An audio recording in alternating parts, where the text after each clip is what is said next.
देश विदेश की सच्ची खबर सच के साथ। आप देख रहे हैं national India news. North Bengal के सिलीगुड़ी शहर में सड़क पर पेड़ों को काटे जाने पर विरोध किया जा रहा है। आपको बता दें, विरोध विधायक ने किया। सिलीगुड़ी विधायक शंकर घोष कई दिनों से देखे जा रहे हैं कि सिलीगुड़ी के एफएस रोड पर कुछ बेहद पुराने पेड़ों को काटा जा रहा है और इलाके के निवासी भी गुस्से में हैं। आज विरोध प्रदर्शन में सिलीगुड़ी विधायक शंकर घोष, सिलीगुड़ी नगर निगम के विपक्ष के नेता अमित जैन, वार्ड नंबर 8 की पार्षद शालिनी डालमिया और अन्य उपस्थित थे। विधायक शंकर घोष ने कहा कि शायद एसएफ रोड पर फूड कॉर्नर बनाने के कारण ये पेड़ काटे जा रहे हैं। उन्होंने कहा कि एफएस रोड कोई एशियन हब नहीं है जहां काम के दौरान फूड कॉर्नर बनाने के लिए पेड़ों को काटना पड़े और सिलीगुड़ी पुर निगम भोजन का कोना बना सकता था।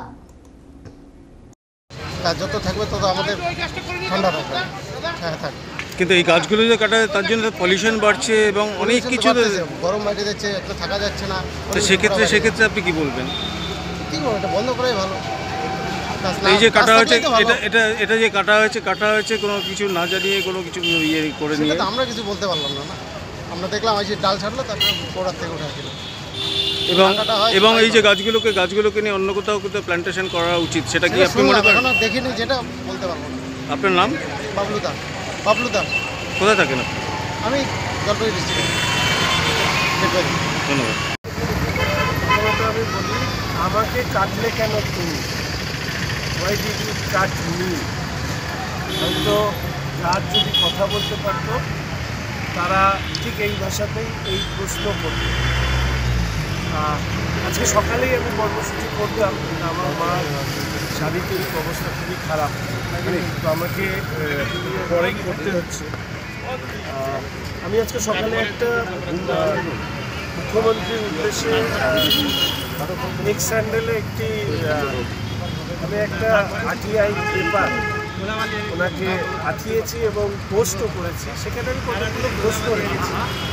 এক, এই যে তথাকথিত ফুড স্ট্রিট বানানো হচ্ছে, তার জন্য এই গাছ কাটা কি প্রয়োজনীয় ছিল?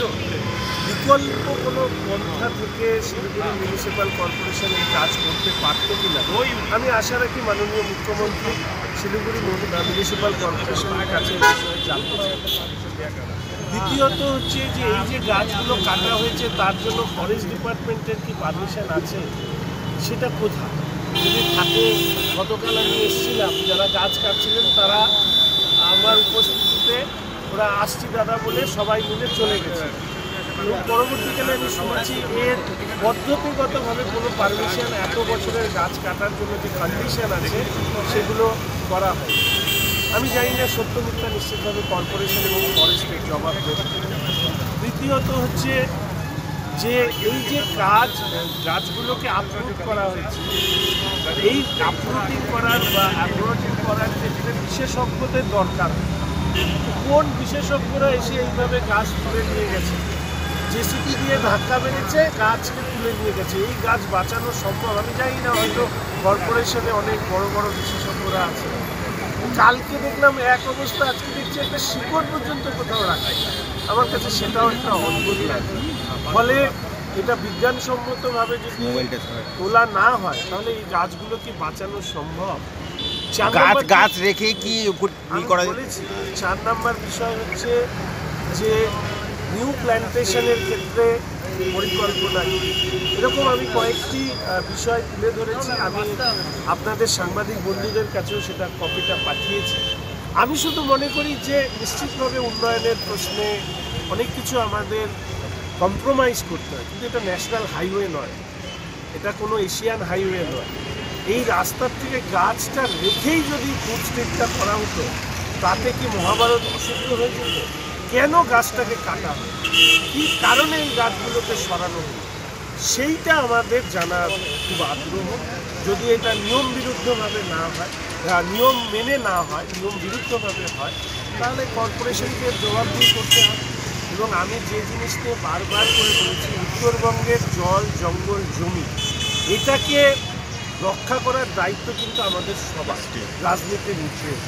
ব্যক্তিগতভাবে মনে করি যে আমাদের শহরবাসী, আমাদের উত্তরবঙ্গের মানুষের আরও বেশি এই প্রশ্নে সচেতন হওয়া উচিত। আমাদের প্রকৃতি দ্রুত পরিবর্তন হচ্ছে, উত্তরবঙ্গের মনোরম সৌন্দর্যেরও দ্রুত পরিবর্তন হচ্ছে। আশা রাখি সরকার এগুলোর জবাব দেবে।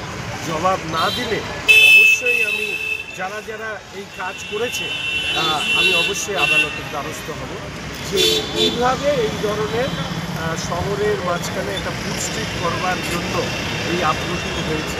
এবং আমি চাইবো যে আইনগত যা ব্যবস্থা আছে, যদি কোথাও পদ্ধতিগত ত্রুটি হয়ে থাকে সেটা তারা খতিয়ে দেখে অবশ্যই ব্যবস্থা নেবে।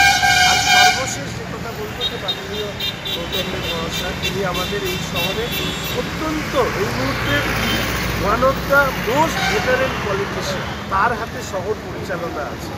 আমরা অন্তত আশা করি যে মাননীয় মেয়র সাহেব অন্তত এই ক্ষেত্রে দৃষ্টি দিন। ওনার অনেক ক্ষেত্রেই শুনি ওনার ডিপার্টমেন্টের লোকরা নাকি কথাই শোনে না। তো আমি জানি না এই ক্ষেত্রে ওনার সাথে কনসাল্ট করেই বিষয়টা হয়েছে।